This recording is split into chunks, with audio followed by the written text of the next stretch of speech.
Let me start off by saying that this is not my tale. Believe whatever you want, but I know my dad wouldn't make this up. This is a story my dad has told and retold several times throughout the years. It's as creepy now as it was the first time I heard it. So here it goes.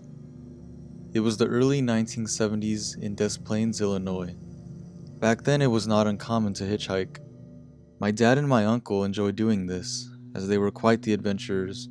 They were both pretty young, in their early teens. They had just gone fishing, when they had made their way to a nearby coffee shop parking lot, in search of a ride to get close to home. A middle-aged man stopped to pick them up. There was nothing really striking about this guy.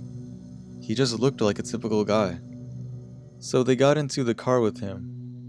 My dad sat in the passenger seat, while my uncle sat in the middle back seat.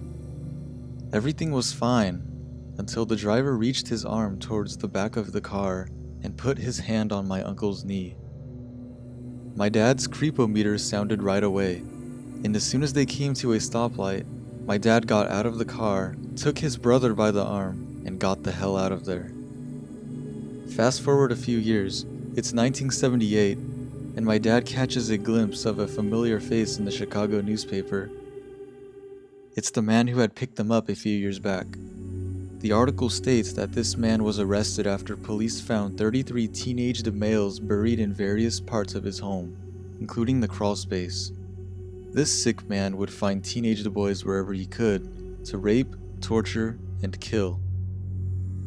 His name was John Wayne Gacy. Needless to say, I'm happy my dad reacted as quickly as he did. My dad and uncle were the right age to be one of his victims. It's scary to think of what could have happened and how I wouldn't be here today. So Gacy, even though you are dead now, I am so thankful you and my dad never really got to meet.